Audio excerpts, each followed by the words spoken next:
Hello, everybody, and welcome to Fantasy NBA Today, a sports ethos presentation. Sorry, I was practicing my singing. Brought to you by our great partners at FanDuel. My name is Aaron Bruski, and with me, the great Steve Dr. A. Alexander. Today, we're going to get you guys caught up from last night's action and get you guys ready for a 9-game Friday night. As usual, we will have our 6 must-add players from last night, though I don't know if we'll get there. We'll get into the drop zone and ask the life and death questions there for our players there. And we'll get into our guys segment and 2 top streamers. We got a big slate tonight. Doc says he's got like 500 streamers to talk about. And then we have a special segment at the end of today's show. And before we get into all of that, Doc, how you doing? Good, Brew. We got a new toilet installed in our master bathroom yesterday. It's kind of a game changer. I'm pretty fired up about it. Wow. And I thought there was some news of the day. This is good. Breaking news. Was it a comfortable toilet? Is it a high-end toilet? Is it a golden-plated toilet? Is it a bidet? What are we working with here? It's not really a bidet or I don't know if it's high-end. It's Kohler. That's a good brand. It's tall. Is that toilet a must-add player? It's got a huge bowl. It is. It's yes, we're keeping him the whole season. He will not be cut. He was must-have. I don't know if I want to keep going with this, but hey, I haven't named my toilet yet, but yeah. Well, that's actually now I do want to keep going with this. Listeners, welcome to our brand new listeners. I promise you that we don't talk about toilets all day. We talk about actual fantasy analysis. But hello to you and all of our listeners. Could you help us with a name for Steve's toilet, like Bertha? No. I don't know. It'll come to me at some point. Chet? Yeah. That seems rather insulting to Chet Holmgren. I don't know. Let's get into news of the day, and we will eventually figure out the name for your toilet. Not a lot of news. We have Grayson Allen banged his knee last night. Normally, that wouldn't even hit the radar, except for the fact that he's a first-round fantasy play, as we were discussing yesterday, and I felt like I kind of jinxed him a little bit. But Coach Jordan Ott says that that's not that big of a deal. So yay there. Aaron Nesmith slipped and hurt his knee. That one sounded a little bit more serious to me, but I don't think we've seen anything this morning on that as the Indiana Pacers attempt to break all records for bad field goal shooting. They can't afford to lose a player at all right now. Derek Lively returning tonight. And then other than that, not too much cooking. We'll go through last night's stuff. In fact, let's do that right now. Doc, let's get right into your must-add players from last night. Well, Onyeka Okongwu is just like 84% rostered. So he's not really a viable pickup, but I just wanted to shout him out. 32 points, 8 triples, 11 boards, 2 assists, 2 steals, 3 blocks. And then Jalen Johnson had the stat line of the evening. Just put up a ridiculous triple-double, the likes of which we haven't seen in the modern era. As far as actual pickups go, I think Dylan Brooks is there. He's 33% rostered. He had 32 points, 3 boards, and then he had like a steal. He's balling, man. He's shooting 51% in 4 November games. He's averaging 21 points, 1.3 steals, and 2.3 threes in those games. He's back and he's firing the ball at will. So I think Dylan Brooks is a good add or stream at any time. Our guy Filipowski, 9.6 boards, 0.9 blocks, 0.9 threes in 20 minutes a game. They will only give him 20 minutes. They will not give him 25 yet. But I think sooner than later, Filipowski's numbers are going up.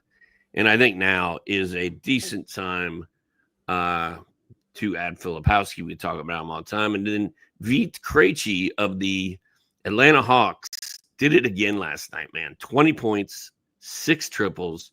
He has 19 threes over his last 4 games. That's almost 5 per game. And he has at least 7. The rest of that doesn't make sense. What I wrote down was bad. He scored in double figures in 3 of his last 4. And he's hit double. Oh, I'm so confused. Vic Krejci's on fire. Let's just go with that. He's hitting a ton of threes for the Hawks, and he's only 5% rostered. So I don't know how long he can keep this going, but if you need threes or you need points, Vic Krejci is a great guy to grab. And then I just saw a name pop out at me in last night's box score, Naquan Tomlin. Some guy named Naquan Tomlin. He played 22 minutes, had 18.6 boards, 2 steals. He's been getting some run this year. I think it's Cleveland. Just put that guy on your radar. Keep an eye on him if you're in a deep league. Damn, bro. You went deep. That was nice. Yeah. Except for I blew the whole Krejci thing. That's okay. I mean, you kind of reminded me of the great Bob Rathbun last night. They had this to start the game like it. Is it Rathbun? Do you mean Bob Rathbun? Is it Rathbun? Damn it, Bob! Why don't you have a easier to remember name? It's all your fault. No, he was just. They had a rim malfunction to start the game, and he was calling the action for like 15 minutes as this poor guy on a ladder had to get a spring into the rim. You sounded like him. It was very exciting, and we made it all the way through it. That Ace Bailey, Kyle Filipowski, it's kind of cool. Like these two are on the same trajectory, like completely forgotten in the rotation the first couple weeks, and then literally ranking right next to each other throughout the entire time. Last night, they were the 18th and 19th ranked fantasy play for the night with their various performances. And I'm just loving this Filipowski stuff because it is right underneath the radar.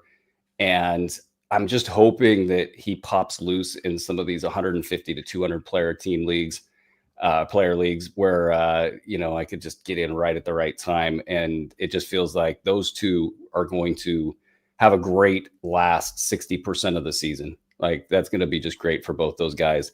Yusuf Nurkic had a good one last night.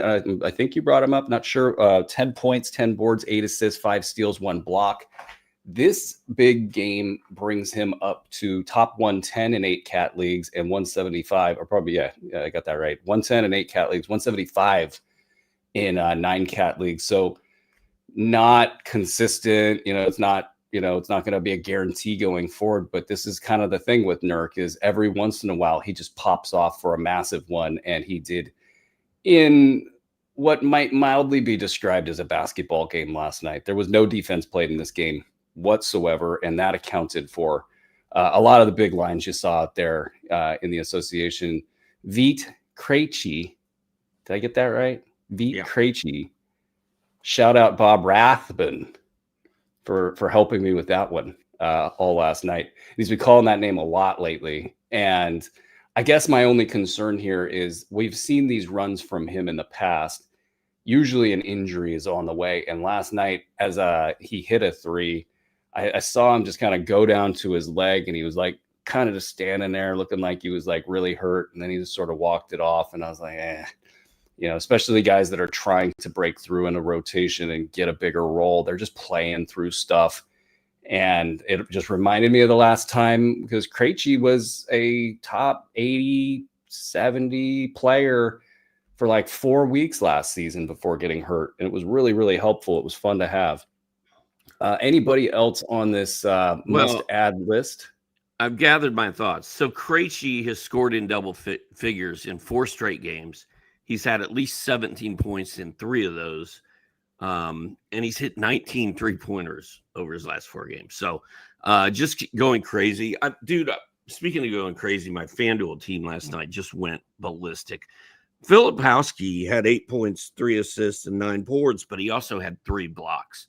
So that was great to see. He if he's going to do that in his 20 minutes, he's fine.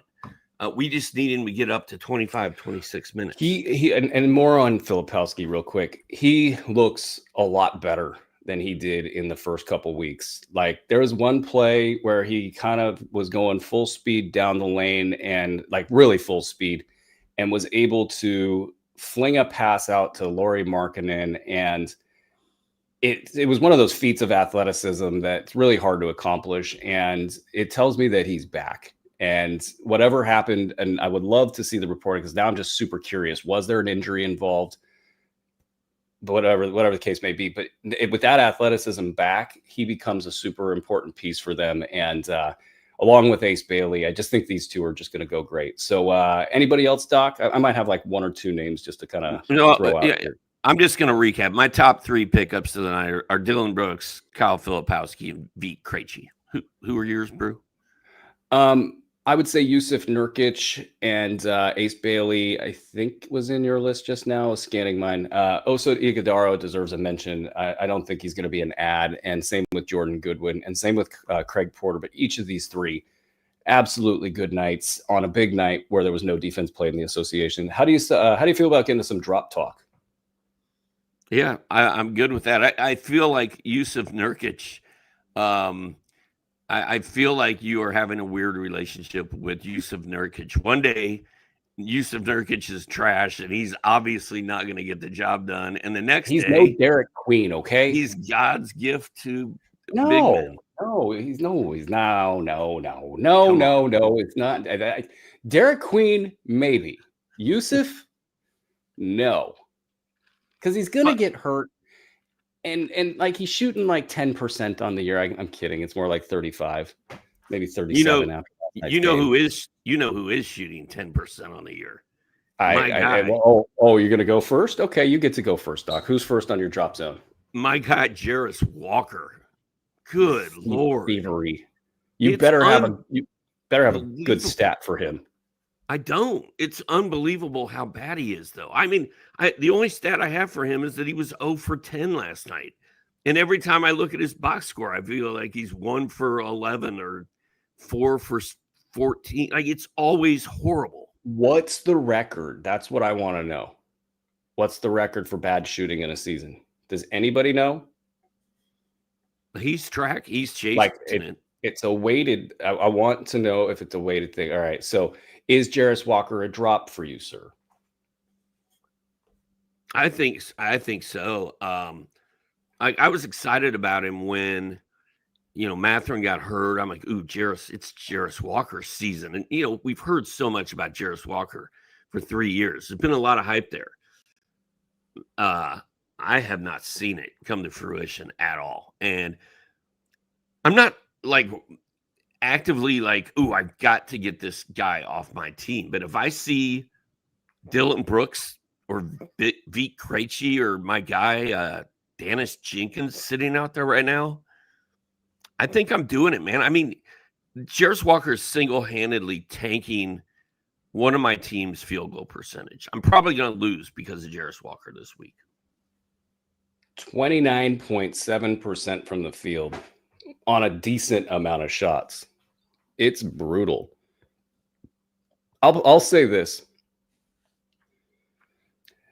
With point guards returning, this has always been my theory. I've been talking about it for a couple weeks now. With point guards returning and this oscillating shooting, situation where this thing could go 50%, 55% the other direction once he catches his rhythm, there's going to be a run on Jarris Walker at some point in time here.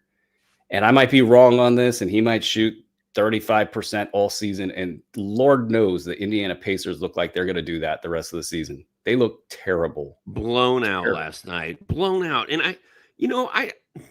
I looked at the Pacers to start the season. I'm like, yeah, they're missing guys. But Rick Carlisle and all the grit they showed last season, and they're mad that Miles Turner's gone. Like, they're going to fight like hell this year and be better than we think they're going to be. And it's been the exact opposite. They are horrible.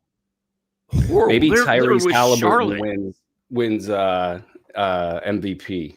Does Tyrese Halliburton get some MVP votes this season? I don't know. Who do you think won the Sabonis Tyrese Halliburton trade? You make the call. I will throw out Ryan Dunn's name as a possible drop. That was a blowout game. It hit Royce O'Neal as well. Ryan Dunn, maybe the guy that doesn't make it through the cut line going forward in Phoenix. It's really hard. Short night, 3 games. I had to fill somebody in this slot for the drop zone.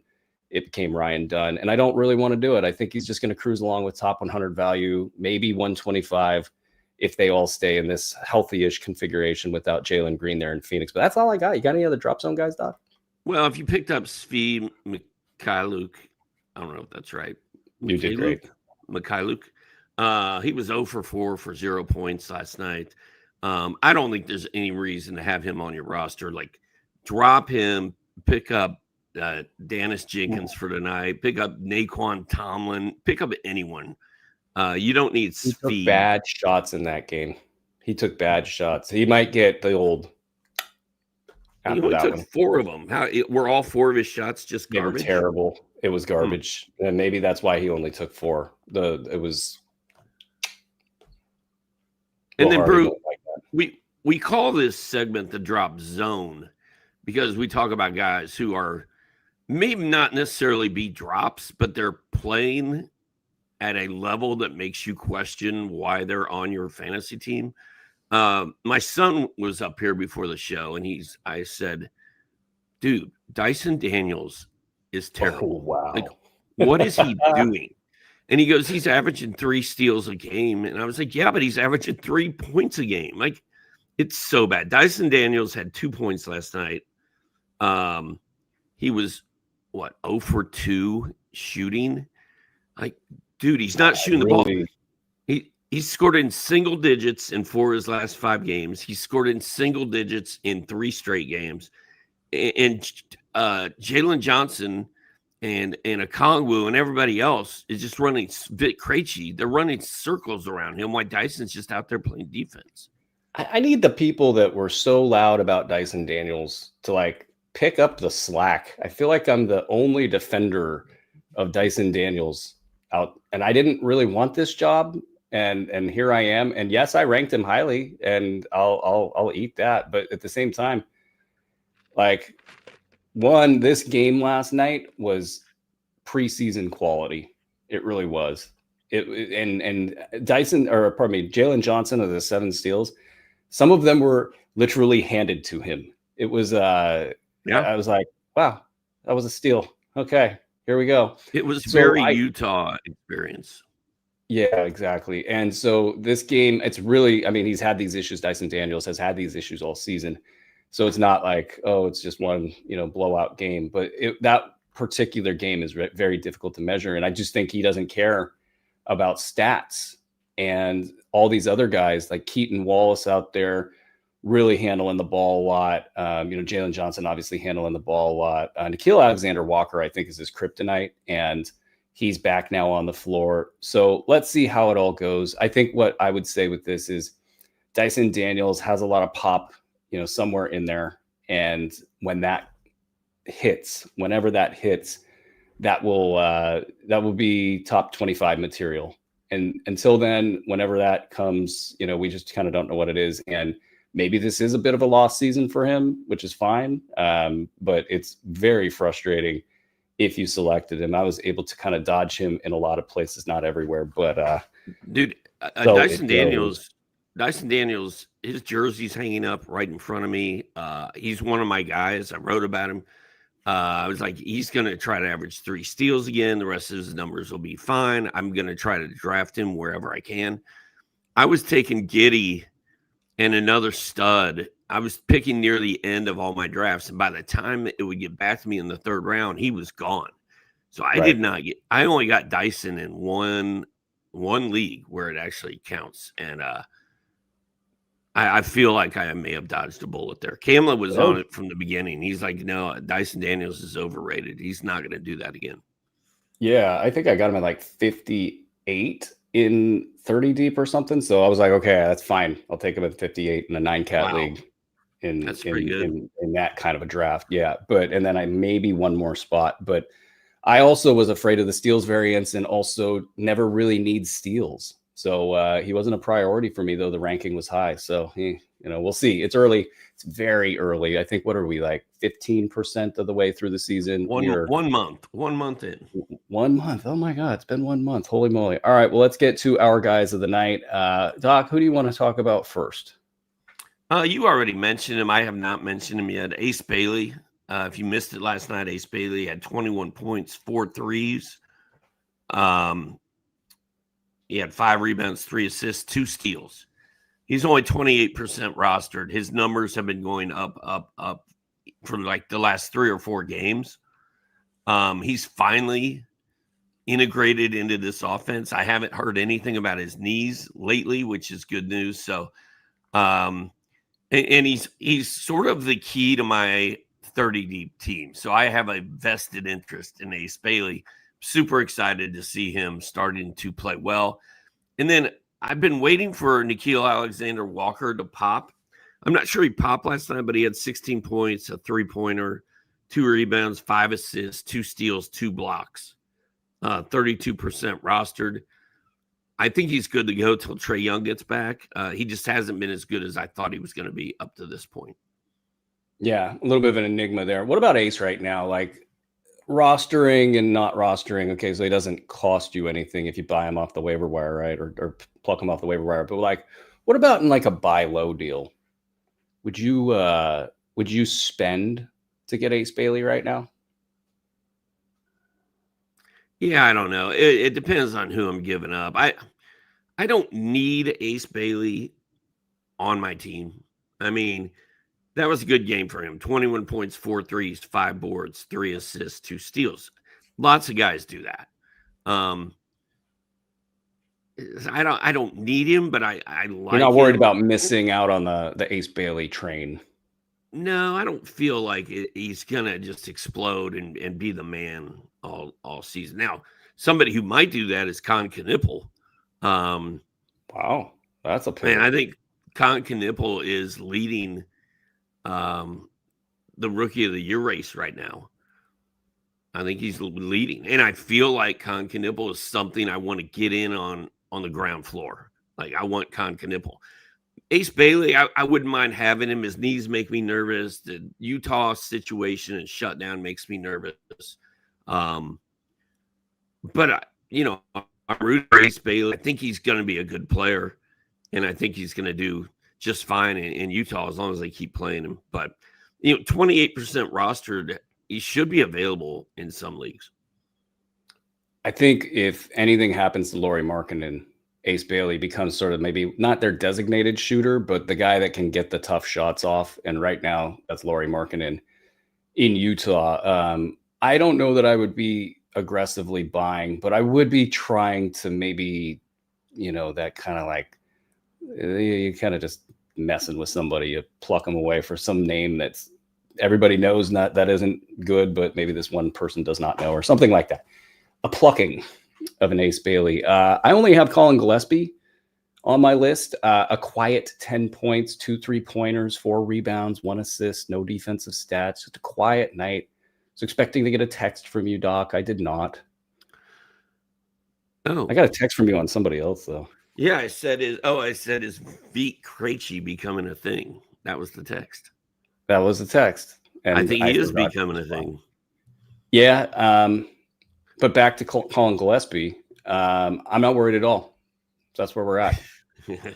Brew, you kind of skipped right over the Grayson Allen injury that limited him to 12 minutes? It would have been a bigger deal. Yeah, it would have been a bigger deal, but Jordan Ott said that it's okay. It looks like a quad contusion more than something that they're super concerned about. I guess with Grayson, there is an injury history here. Yesterday we were talking about him as a sell high. Like, that is something that you have to do. I don't know that you can do it right now, or maybe get him back on the floor and try to get, you could maybe get top 25, top 50. It's really hard to measure Grayson Allen right now. And some of those numbers are actually in line with, theoretically baseline Grayson Allen. So I think you could do that. As far as Gillespie goes, I really think, we've got a little bit of a back injury here that we kind of got to give at least some credence to. I'm not really weighting that into anything, but it is something that if we look back and it gets worse, you go, okay, that's why the numbers were down. We're talking about the lack of a steal and a block here in a couple of these games. And this stuff for somebody who averages around 1, in a given category, I mean, to get to that average, you got to have a 0, you got to have a 2, or you got to have a couple 1s, so you just got a lot of variance in that category, and that's going to make those lines look a lot better. So do you think Jalen Green's injury is sort of a key for Gillespie to keep rolling now? Or if Jalen was playing, would you be more nervous about Gillespie? No, I kind of think his role is cement. Like what's also interesting about this little tiny 2-3 game dip for Gillespie is they've been playing extraordinarily well. Like his plus minus is off the chart. That second unit has just been cooking. And I kind of think he's just sort of gotten lost in all of that. Like he's not necessarily needed. And it's for whatever, we're talking about with Gillespie. Is he a streamer? Is he a long-term guy? I think he's a long-term guy. I just think that this is a small sample size, and players that are on that cusp of the top 80 to 125, when they don't play well, these top 150 to 175 lines, they look kind of like what he's getting right now. And the question with Gillespie is, how long do you consider him to be like in a top 80 to 100 realm? And does he slide into top 100 or 120? In 150 to 200 player leagues that I play in a lot, this doesn't matter to me at all, because he's going to be at the right number. If you're in a league where it's a top 125 plays, or a lot of people talk about shallow leagues that only the top 75 plays. I think really you got to be clear with what format we're talking about here. For Gillespie, if your league plays top 125, I'm still all in. If your league plays top 75 and that's it, then yeah, you can move on from Colin Gillespie and go look somewhere else. But, for the vast majority of folks in 12-team, 156 player leagues, this 125 with a bunch of injury potential guys in front of them, and his role is locked into cement, and he's playing well, and the coaches like him, I'm all good. Hey, bro. We get off this podcast and you sit down to craft your lineups for this evening, and you see in your league Gillespie and Ace Bailey are both on the waiver wire. Who are you grabbing? Gillespie. I'm grabbing Ace. At least you're grabbing. I like that it's a conversation because Ace is pretty good. Filipowski or Clowney? Which one are you grabbing? Between those two players, Filipowski. Yeah, me too. Easy. I don't trust Clowney. Brooklyn could do like 50 different things this season, and it would be not shocking at all. Any more drop talk, Doc? Because we got a lot of streamers to go through here. I got a lot, yeah. Yeah, all right. Let's give me your top 2, and then I'll give you my top 2. And then we can talk about 500 other players. Do you want my favorite or the ones I think have the best chance of performing? I'm going to give you the ones I think have the best chance of performing. Yeah, that's what I was going to say. I'm going to go with Brandon Williams of the Dallas Mavericks, 19% rostered, $5,400 on FanDuel. I could not get him in. So I set up my FanDuel lineup today, Brew, and I put Luka and Wemby in there. Well, there goes all my money. So it's Sleeperville the rest of the way. So I got all these sleepers that I love, but I couldn't get Brandon Williams because he's a point guard only in FanDuel, and so is Luka, and so is another gentleman I'm going to discuss in a minute. So Brandon Williams was sort of the odd man out. I think he's a great play tonight. I'm going to give you 3, actually. And then Sadiq Bey has been hot. Sadiq Bey has been hot. 13% rostered, 4,900 on FanDuel. He's scored in double figures in 5 straight games, and he's averaging 15 points, 5 boards, 2.5 threes in November. He doesn't do a lot besides the points, boards, and threes, but he's been fun. And then the third I really like tonight is Andre Drummond with no Joel Embiid playing against the Pistons, his former team. I think he could I think he could really try to go off tonight. He's definitely on the list for me. And what I think is super interesting, they just played these guys. And so the revenge game has already happened, and Nick Nurse tipped his hand.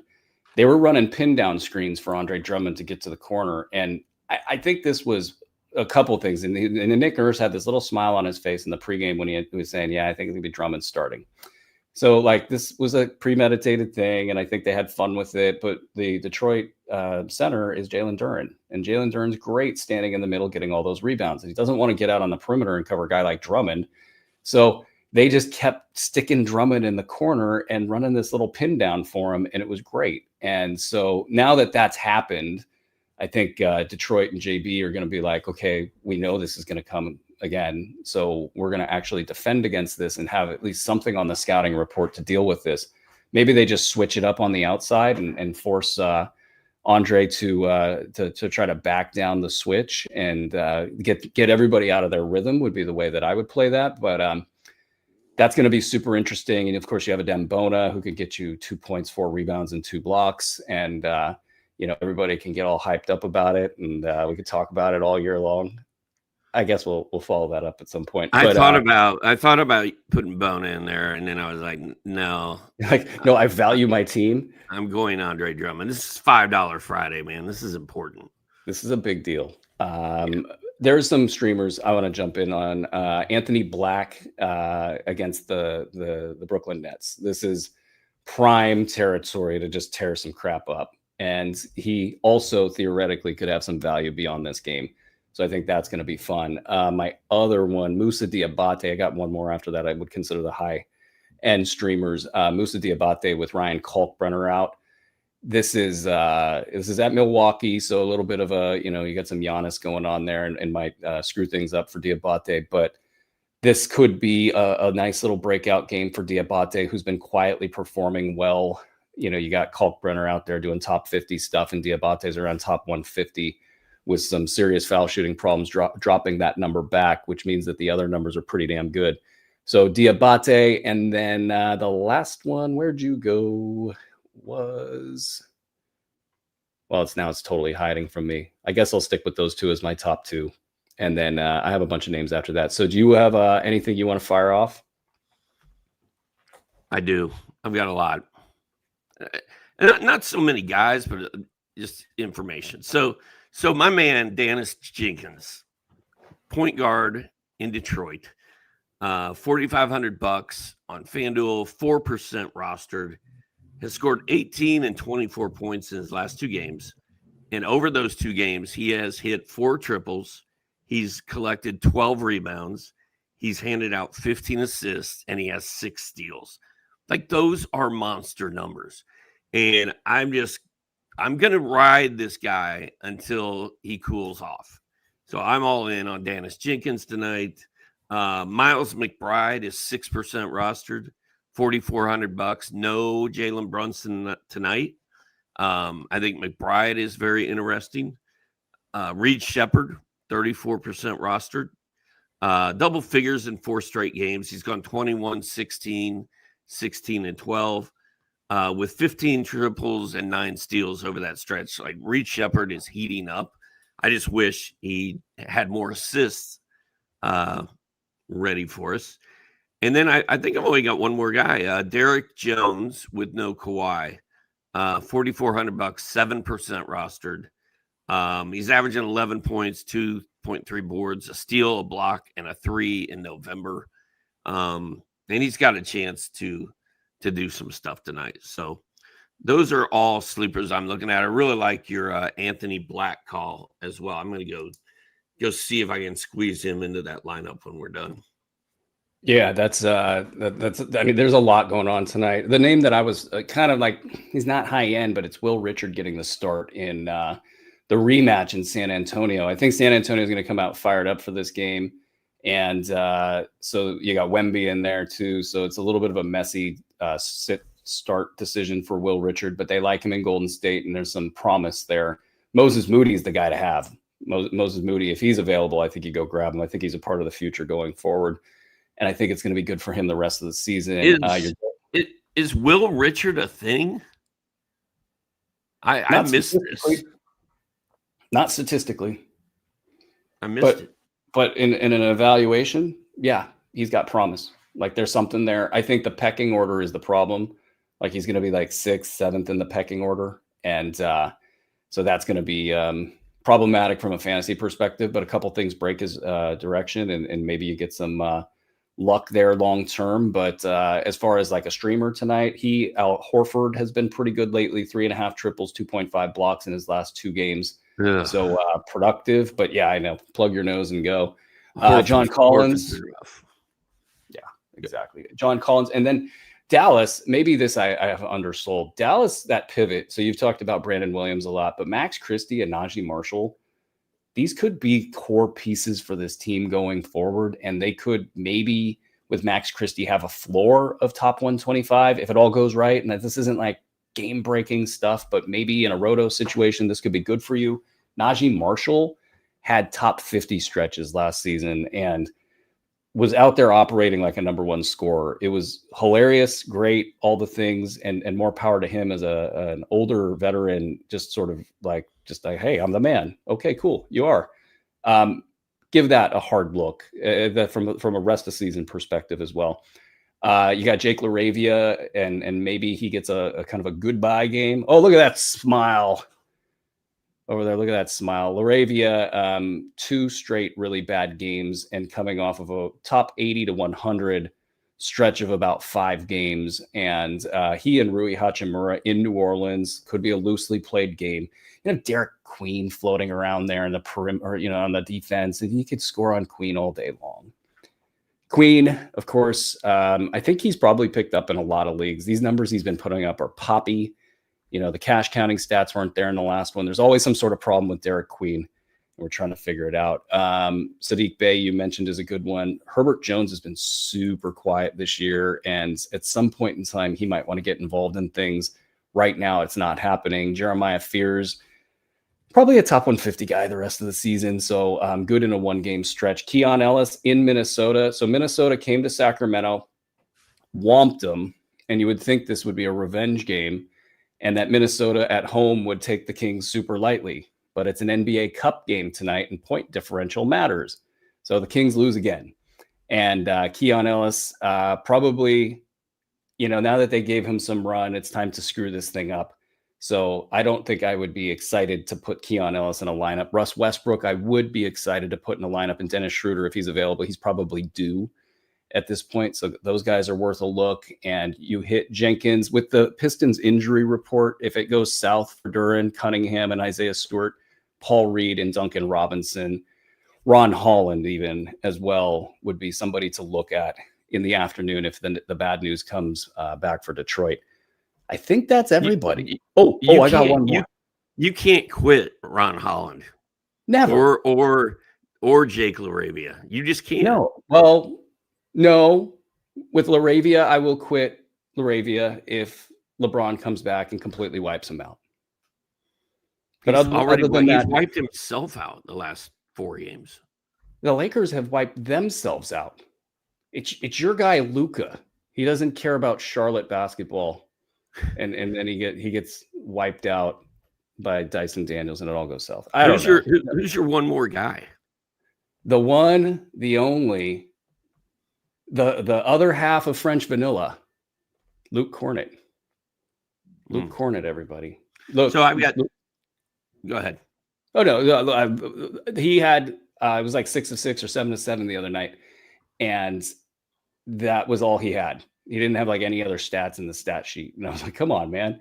I turn on the TV, and I'm watching San Antonio run action for Luke Cornett because they know Wemby's going to get triple teamed, and that all Wemby has to do with his arms and legs, and nobody in the world that can stop him, is fling the ball to the other 7-footer who can then just quickly dunk it. It's quite literally a play they run. And I think this Luke Cornett connection is going to be a part of the playbook. And then the only other question is, can Luke Cornett get you a couple blocks and steals and a little bit of something else so it's not so empty? And the good news with Cornett is he can do that. He's in the past been a steals and blocks guy. So it's like there's something there, and see if you can get lucky here with Luke Cornett. You asked you mentioned Derek Queen's rostership, 20% in Yahoo, so still pretty low. And then you mentioned the Suns are playing well, and Colin Gillespie is always a plus in the plus minus for them. They've won 5 straight games very quietly, sneaking into the mix. Dude, I've been a resident Suns fan, right? Am I right? Yeah. In the self-gratification segment of the You're show. you're a Suns fan in the way that I'm a huge Bulls fan. I have changed teams quite a bit. Speaking of the Bulls. Oh yeah. What you got? No, you were gonna. I interrupted Oh, you. you don't want to pivot us? Okay. Well, fine. I'll do all the work, Steve. You just sit there and look good. Kobe White and Josh Giddey, my guy, practiced fully on Friday. But the Bulls play 5 times in the next 7 days. And that's rough. That's rough on anybody, let alone guys coming off injuries. So I would expect both of them to miss two of those 5 games probably. That's exactly right. And then what I think this means is that it's more Kevin Huerter, it's more Trey Jones, it's more Ayo Dosunmu. So you can kind of hang on a little bit. I think a lot of people were looking at that group, the Trey Jones and Kevin Huerter group, and thinking, okay, this ride is about to end.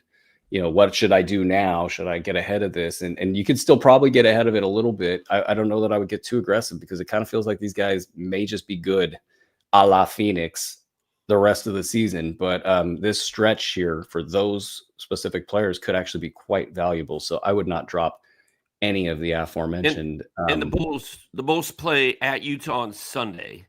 So if I'm the Bulls, I'm probably sitting both of my guys for that game. And then they play Washington on the following Saturday. And that way you play them Monday and Wednesday and Friday. They avoid all the back-to-backs, and you sit them on Sunday and Saturday against bad teams, and you're good. There's your game plan, Chicago. I just gave it to you. Wait, what was your game? You're going to have them play in Utah, right? No, I have them sitting. You have them sitting in Utah.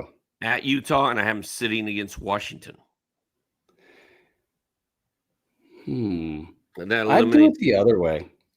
I would do it the other way, but this thing could go either way. I would probably sit them against Utah, or probably sit them against Denver, so the altitude thing doesn't become an issue. Like, just play them in Utah, try to win that game, lose in Denver, compete in Portland on that Wednesday, and then Friday it's at home against Miami, I probably want to try to compete against Miami and then also win in Washington.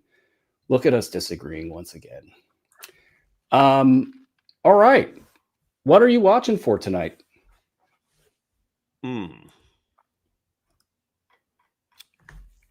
Well, the Heat are playing the Knicks. No Jalen Brunson. So I already mentioned it should be a decent game for Miles McBride. Those teams are two of the better teams in the East, so it should be a really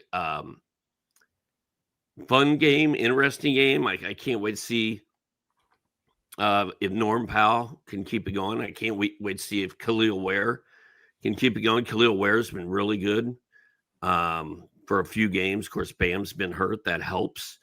Then we've got the Sixers with Andre Drummond versus the Pistons. I already mentioned that. I'm kind of fired up, hoping that Drummond goes off tonight. And then we've got the 7-6 Warriors taking on the 8-3 Spurs. We get to watch Wemby. We got Wemby in action now. We got Luka. We got Curry. Like, everybody's playing. A lot of big names. The Spurs are 8-3. Like, they are becoming a legitimate championship contender. And I think this is a big game for them. If they beat the Warriors to go 9-3, I think people are going to be like, wait a second. This Wemby thing is more than just a fantasy beast. Like, they're really good. And do we get De'Aaron Fox tonight? We do. And he's coming off of a stinker, and that's all to be expected. And Stephon Castle has not been hurt at all. It's been good stuff for San Antonio. I think I had them as number 6 power ranked team heading into the season, and they are good, and it's going to be fun. And that will be a great matchup against Golden State. I think everybody's going to be down to play in that one. I'm looking at Orlando. I want to see if or how things shift with Paolo Banchero out. Like if they get super healthy in the box score, it'll be an interesting thing when he returns. How does this all work? And then elsewhere, they don't really have a fantasy ad, I don't think, outside of Anthony Black, but like Tristan Da Silva has at least been, touching some grass out there. He's actually in the top 150 area, and that's been hard for him in the past. Love the player. I think he's a great fit for that squad. I wish he would do more steals and blocks and things like that would make him more valuable in fantasy leagues. But I wanted to see, is it a healthy box score? Because if it's a healthy box score and Desmond Bane is going off and so is everybody else, and then Paolo gets back, it'll make it that much harder for it to become Paolo ball when he returns. Same thing with Jalen Brunson while he's out in New York. You have that look on your face, Steve. You want to add I was just going to say, I think Desmond Bane is probably going to go off tonight. I hope so. I think for purely selfish reasons, I hope so. The Jalen Brunson injury in New York, Miles McBride obviously is the guy, that everybody's talking about.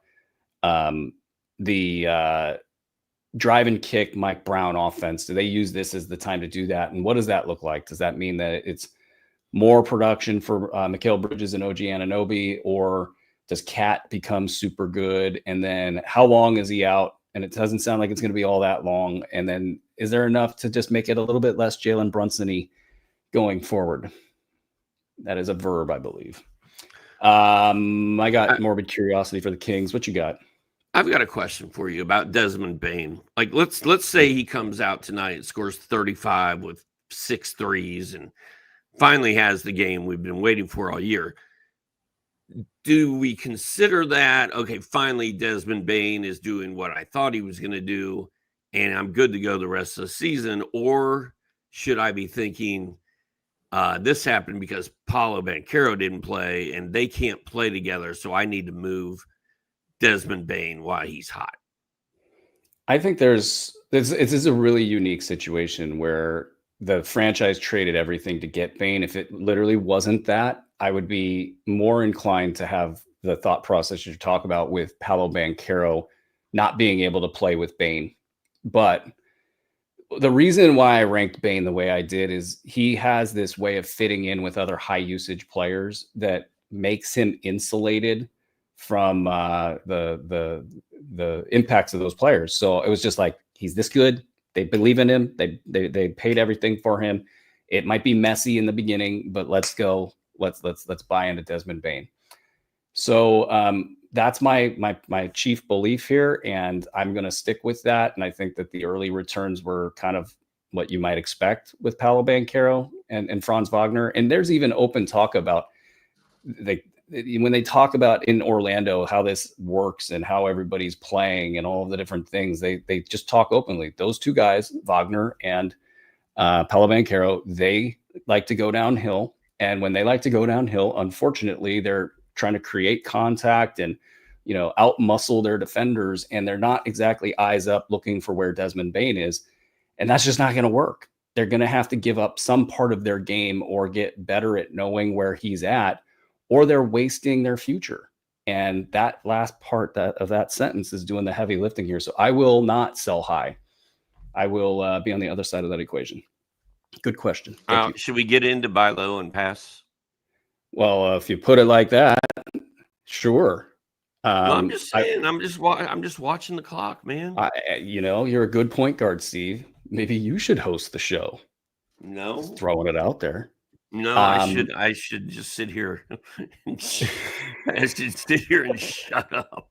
Where's that duct tape I ordered you? I should speak when spoken to.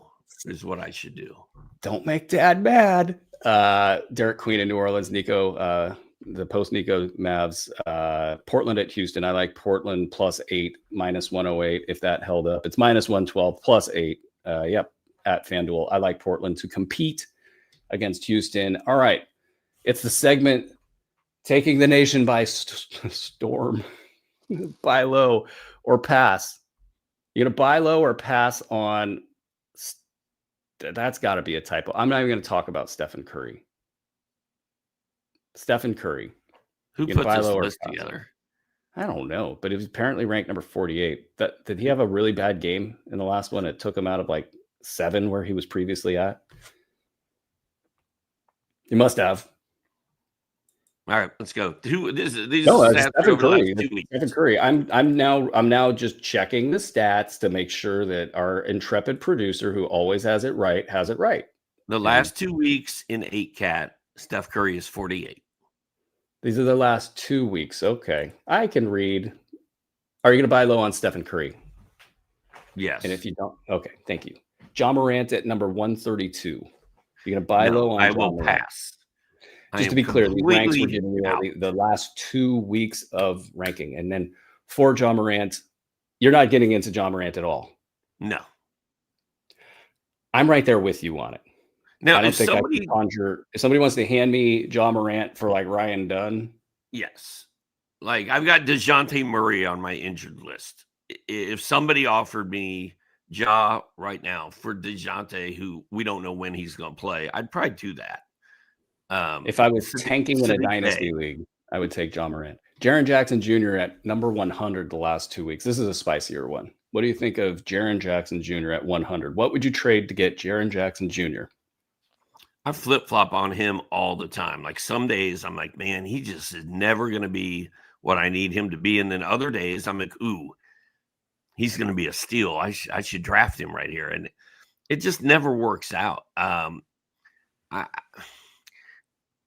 I think I would buy Jaren Jackson low if I could. I still am intrigued by him. What I think is really interesting about Jaren Jackson is I think Thomas Isalo is going to get fired within like the next 3 weeks. That's just a gut. I have 0 on that. But it's easier to get rid of the coach than it is the player. And the system is not fitting this group of players. They're not bought in. And maybe it's John Morant's fault. And John Morant's probably not tradable right now. So they get rid of the coach and then they block back this system and they play basically what they want to play for the rest of the year, deal with all of this in the offseason. And then at that point in time, everybody's happy-ish. And Jaren Jackson Jr. goes back to old versions of Jaren Jackson Jr. It's all sides of the cube. It's both sides of the court. Okay, so if I was to buy Jaren Jackson right now, I would probably be aiming for something like a top 65, 70 player to get rid of and in a profile that's, obviously looks good on the outside, but that's not great on the inside. That's not that aggressive, but that is, I think, the move here, because I don't think Jaren Jackson is probably, you don't bet into Jaren Jackson as a top 12 or a top 24, maybe a top 36 at best, top 48. That's really a stretch. So you need something to make all this risk kind of pan out. I think that is the right area to aim. Amen Thompson at 36. These are 8-cat ranks, by the way, for the last 2 weeks. Amen Thompson, 36. I mean, it's not a buy low situation because his owners are still all really happy with Amen. He's had some big lines, some pop lines. He's clearly fully integrated and involved with what they do. I don't consider him to be a buy low. I mean, if I can get him cheap, I would do it. I've got Amen in a couple places, and I'm not looking to move him. I'm really happy with what he's done, but I just feel like his name was so hyped in draft season. It's going to be hard to get him away from people. Yeah, as I've said about 5 million times on this show, this thing is about Kevin Durant and Alperen Şengün duking it out for kind of control of the team. And I don't think they're like adversarial about it right now, but they're just these big, massive pieces. Amen Thompson, 17.6 points, 6 boards, 5.6 assists, 1.4 steals, 0.5 blocks, 70% from the foul line is obviously holding him back, 2.6 turnovers holding him back. This needs to be a lot bigger for him to make it in this fantasy season. He's a top 100 guy in 9-cat leagues right now, and ballpark top 75 in 8 cat leagues. And yeah, nobody's going to give you Amon Thompson for anything other than what they drafted him for. I don't think it's going to work. And I think at that rate, I'm out of it.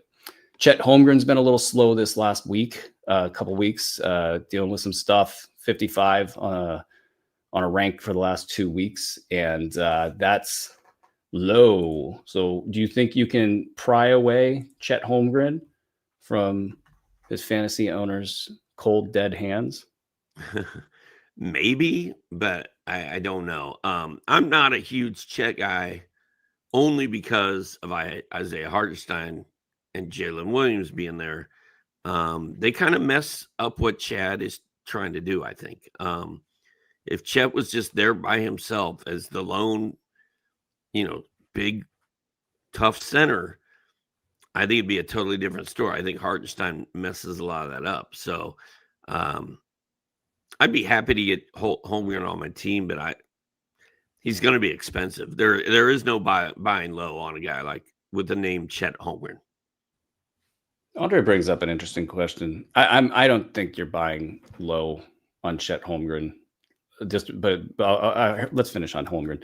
With Holmgren, the name is so big, and I think this on again, off again stuff is going to be the normal for him pretty much all season. I mean, there's no reason to play any player on OKC unless they have a personal goal to win an MVP or play a certain amount of games, or they're going for something contractually. Like Chet's already missing games, missed 9, or probably only played 9 out of 13 games. Maybe this improves as the season goes on, but that alone makes it dicey, especially in a playoff format. So I'm out there. But with Amon, do you think the market has reevaluated his value at all? Like, do you think that if people have drafted Amon Thompson, they look at that top 100 or top 75 rank, that they go, all right. This guy's not a first rounder. He's not a second rounder. He's more of a third or a fourth rounder. And in that respect, do you think there's any buy low potential there? I mean, maybe, but let me put it to you like this. Would you trade a 30 to 40 for Amon in hopes he's going to go back up to where he was drafted in the 20s and sometimes in the back end of the first round? Yeah, I don't know if he's going to get there. It depends on how my team build is doing. Like, I don't really care where he's ranked if he's helping my team, if he's doing things that help my team. And a lot of the ranking stuff is tied into free throws and field goal and other stuff. So I feel like Amen is helping the teams of mine that he's on. I haven't really thought like, oh man, this guy's disappointing. I don't really obsess about rankings. Maybe I should, because they really don't matter until the end of the season, like where they finish the season and what was the reason that they finished where they finished. But I haven't done enough. I haven't done enough deep dive on Amen's numbers. Rankings are a fascinating topic in general because there's so much to be said for the rankings not being fully indicative of how a season went or how a player did, and format drives so much. The bottom line with all this stuff is you got to kind of plant some fence posts somewhere with things, and rankings and Z-scores and all of those things, they give you some degree of fence posting that you can say, all right, everybody competed in the same game here. Let's measure it out and figure out how it went. And within that, you have all these little pockets of value that are really intriguing, but not at the end of a show. Derek White, 56. How you feel? He's better than that.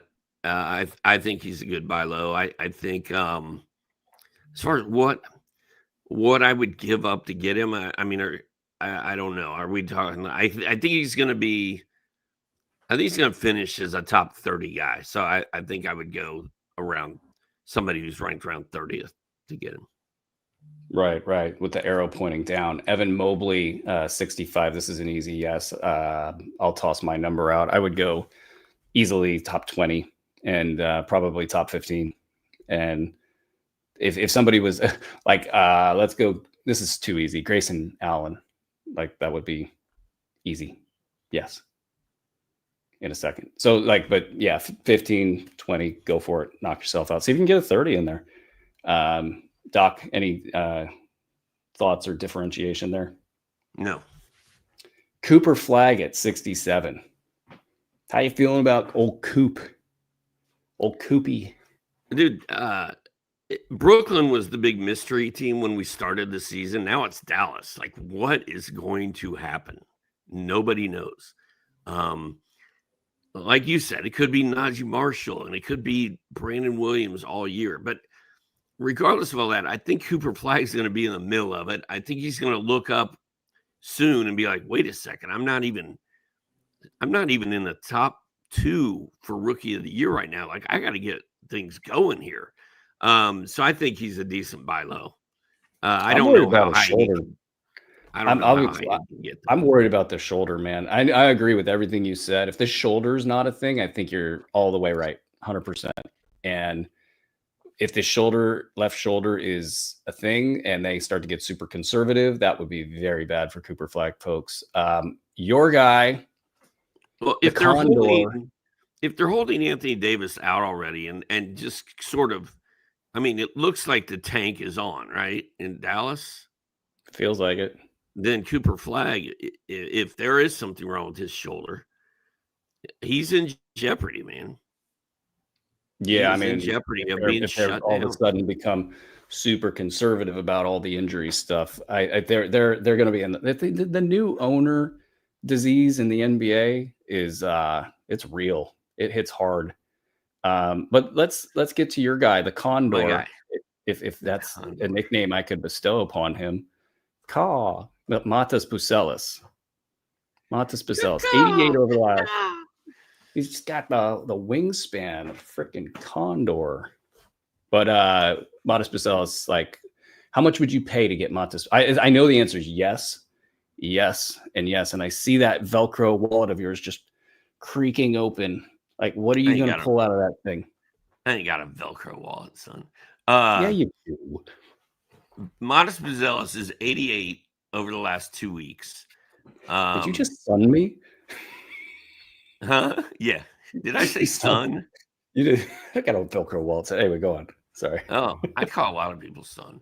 I'm older than you. I'm allowed. Really? Yeah. I did not know that. I'm way older than you, bro. Now I won't call you son. I won't son you anymore. But I son people. People son me. We son each other. Matas Bucelis, I think the worst he's gonna do is like 50. So I think he's got tons of room to improve here. It's a long season. Yeah, I'd give up. I think I'd go around 50 to get him. That is spendy. I mean, look, I'm with you on the player. I think whenever Billy Donovan's done messing him around, like that's going to be great. Like he will have that leap. He will have like a 4, 5, 6 round leap in fantasy value. What about Kobe White? Does Kobe hurt or help Matas? I have no idea. I really don't. Great answer. I really don't know. Do you? I'll put it to you this way. I think anything that's good for the team will help Matas Bucelis, but not like a lot. Like any way he can get easy buckets will just help him. For him, it's about positive development and being a good basketball player in the eyes of Billy Donovan. It's literally Billy Donovan's the only thing holding him back. And Billy's doing that thing where he's going to coach the crap out of him until he rounds out all the rough edges. And then you get peak Matas Bucelis. So you're just sitting there waiting. Like, can he just show up and do this every night and not get benched and, not have 0 rebounds for like 3 quarters, that kind of thing. Kobe can help that. I think he will spread the floor and maybe get Bucelis easier shots, but he's also going to be shooting a lot. and taking shots away from Buzelis. So hopefully it's a wash and it doesn't impact him, but I honestly could see it going either way. Buzelis in a 9-cat league is giving you top 100 value right now at 28.7 minutes with 2.2 turnovers. Kobe comes in, takes a little of those turnovers away. The efficiency is already pretty good for Modest, but let's say he gets up to the 32 minutes. I think there's your top 75 at minimum, and that's your path to the top 50 you're talking about. So I wouldn't do the 50 you're talking about. Pardon me. I would do like 75 right now. I think it's done. And I was drafting him at 50 anyway, so I've already overvalued Buzelis. I'm telling you, that Velcro wallet is all the way open. De'Aaron Fox at 93. I got a Velcro wallet, son. I know you do. With a hacky sack somewhere. De'Aaron Fox, 93. That's an easy yes for me. Yeah. Back up the Brinks truck. No, seriously, this is high value stuff, guys. Like, I think right now people look at Fox as like a 50, and with doubts about the whole like Steph Castle, Wemby, like, is Fox going to be a guy, just another guy in San Antonio? Dylan Harper comes back, just another guy, De'Aaron Fox. When in reality, he is the guy. They're going to give him the ball and go. So I would try a 50. I'd try a 60 maybe, but I would be willing to go 40. I'd be willing to go 30 even, but that 30 would leave you no profit margin. So 40 for De'Aaron Fox, and try 60. You might get it. Anything to add there before I get us through? I'm going to bulk the last 5 together, I think, into who's your favorite. I might do that with the last 6. Okay. All right. I'm going to do that with the last 6 names on the board because we have more to do. All right. Of these 6, who's your favorite buy low? We've got Zach LaVine checking in at 113 last 2 weeks value in 8-cat leagues. All this per game. Peyton Pritchard, 129. Donovan Clingan, 159. VJ Edgecombe, 169. Kawhi Leonard and Joel Embiid. I think it might be Peyton Pritchard. That's your favorite? Well, he's had some duds. He scored 5 points in 2 straight games. His last game, though, he had 24, 6 boards, 9 assists, 5 triples. And he only has 2 steals in November. Like that's a lot of the problem. And he also, those 2 5-point games, he hit 4 of 17 shots in those. So he's had 2 really bad games.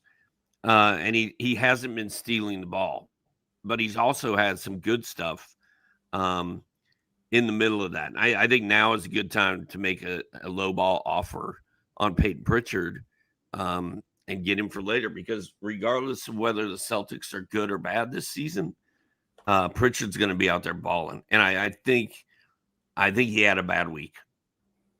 That's it. He had a bad day. Da-doo-ba-doo-ba-doo. Peyton Pritchard is probably the best name on this list. But it's a really compelling list. Like, Zach LaVine probably is printing money with top 50 value. Let me quickly get a updated Zach LaVine number here. But at the same time, top 60 in 9-cat leagues and top 60 just in general. So that's a really big number, right? And it's checking in at 113. The Sacramento Kings are a laughing stock, and Zach LaVine is missing games. There's probably the best value potential gain here for, and even safe in a way. But I have this sad, scary feeling that Zach LaVine and the Kings and all of this is just going to go to hell in a handbasket. And the first sign of injury, Zach LaVine's going to be like, nope. He's already kind of doing that. This team is on the ropes and he's missing games. I don't trust Zach LaVine. That's the problem here. And Peyton Pritchard, so your deep dive on the stats there is really good. And that is just sitting there. And Peyton has also commented about confidence being an issue And these things work in cycles. He's not going to be an underconfident player practically ever. He's just like, why did I hit 417? And, like, I can't figure out why. Well, the reason why is Joe Mazzulla is messing with this rotation. When you don't know who's playing in the various positions on the floor, it's not going to work out as well, And so Mazzulla, the pro of yanking people off the court all the time, is that they get sharper and they get more paranoid about doing things the right way. And then the con is that they lose confidence and that they don't have the same continuity on the floor all the time. So eventually you run out of being able to, you can't break the Velcro wall out anymore and keep, benching guys and spending this coaching cash all season long. So eventually that's got to stop, right? Peyton Pritchard will probably be on the top of that mountain. And when it does, all this stuff will kind of come together. And I think you will see improvement for guys like he and Derek White. And that's probably your best money play here. VJ Edgecombe is the one that I'm looking at and just like salivating like a cartoon character where there's a steak out there. Like, could I get in on VJ Edgecombe? What would I pay? Oh my God, I'd pay anything. But it is very risky, and there's so many different twists and turns. If Maxey goes bye-bye, man, Edgecombe is going to go crazy. I don't know what I would do if I ever got it. It'd just be so amazing. So I'm going to go with Pritchard here is the correct answer. But VJ Edgecombe, like if somebody's like, oh, I wish I should have sold, okay, I could sell VJ Edgecombe for, I would basically start at like 100 and see if I can get myself, like a super bargain. And then I would probably slide that thing to 75 just for the chance to catch the ride. Doc, you got anything to add before I close this out? What you got? Oh, would you like to show your credit? Would you like to show your fat wad of cash? You want to show that in your credit card? Oh yeah, my $6. Look, this is a magnet, bro. Is it a chick magnet? It's not Velcro. You slam that thing on the bar at Johnny B's. Be like, baby, I got $6 and 3 credit cards. Yeah, I'm like, hey, I need change so I can play some Golden Tee, bro. Oh, I got $8. I got enough for 2 games. Oh, hell yeah. Golden Tee, if you ever need the world's best sponsorship, give us a call. Hey, we got some quick news here. Donovan said Zach Collins has been cleared to ditch the splint and start building up strength in his wrist and hand. Breaking news at the end of the show. Excellent dig, Andre. Oh, we got other news. Terrence Shannon had an MRI that revealed a bone bruise on the 5th metatarsal in his left foot. He'll be reevaluated in a week. I feel better about that. I mean, not, get better, Terrence Shannon, but at least that explains why he didn't do anything at all to start this season. So I'm expecting big things when he gets healthy. Terrence Shannon, good player. That's going to do it for us. Thank you, Casey Johnson and John Krasinski, for the intrepid news updates out there. Hey, beat writers, we're on your side. You know that, or you should know that. Thank you, Andre, for all of those quick hitting updates in the chat. Doc, thank you. We will be back tomorrow for the week ahead. Tonight, I believe there's a box score breakdown, but maybe not. Andre, confirm for me if I've got that right or wrong. While I'm getting that confirmation, check out the app.